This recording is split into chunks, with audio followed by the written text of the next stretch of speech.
Oké, hier zijn we weer met een update, een vlog van week 6 van de Merlies, Marinies en Radiants. Deze week speciaal aandacht voor hoe de dief zich ontwikkelt. Vorige week hebben we de touwtjes erbij gehangen om de extra stengels aan te maken. En deze week gaan we kijken bij de Merlies, Marinies en Radiants hoe de dief zich ontwikkelt ten opzichte van de kop. Daarnaast was het zo dat deze week was natuurlijk een extreme week qua weer. Dan kunnen we zo het sneeuw op het dek nog zien liggen. Dus, ja, het is nu echt ook binnen en buiten. Het temperatuurverschil is 30 graden, dus dat is best een uitdaging met het klimaat. Maar we gaan nu eerst even naar het gewas kijken. Ik sta hier tussen het gewas. Aan mijn linkerhand de Marinies, aan mijn rechterhand de Merlies. En we zouden hier even naar het diefje kijken. En wat je ziet is dat de dief er al aardig uitkomt. Maar we hadden liever gezien dat die dief meer gelijkwaardig was aan de kop. Dus misschien dat het nog komt, maar op het moment ligt hij nog een beetje achter. De andere ontwikkeling qua bloei en trosvorming gaat eigenlijk naar behoren. De vierde tros die bloeit nu.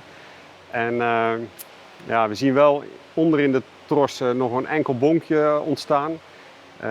Ja, verder gaat het eigenlijk goed naar ons zin. Staan we hier bij de Radiants en ja, hier gaan we ook eventjes naar dat diefje kijken.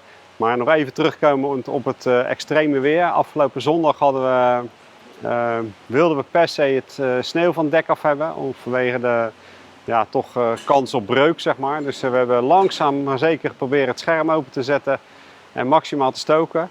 Nou, einde van de dag zaten we nog steeds op 12 graden in de kas en een lege buffer.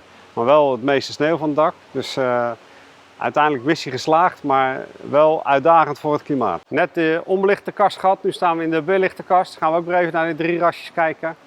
En als we hier hebben over het weer, het extreme weer wat we gehad hebben, merk je ook wel dat je met ja, belichting, je stopt zoveel energie in die kast, dat qua klimaat het veel makkelijker te realiseren is. En dat je ook de sneeuw eigenlijk in no time van het dek af hebt.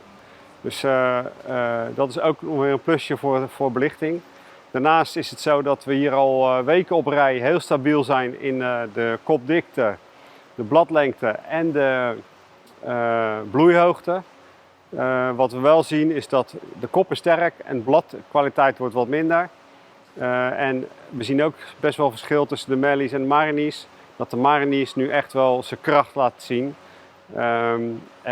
Ja, als laatste leuke dingetje wat ik nog te melden heb deze week is dat naast de Radiants is nu ook de Marinies in verschillende supermarkten te verkrijgen onder de naam Marinies. Oké, hier als laatste de Radiants. Ook deze staat goed in zijn kracht. Kop is sterk. Bladkwaliteit zit tussen de Merlies en de Marinies in. En daarnaast is het zo dat wat opvallend is dat tot nu toe was de Radiants steeds in lengtegroei de koploper. En op het moment zien we eigenlijk tussen de 3 rassen, Merlies, Marinies en Radiants, geen lengtegroeiverschil. En de lengte meten we netjes iedere week met die mooie zwarte streepjes die we maken op het touwtje. Dus ja, tot zover de vlog van deze week.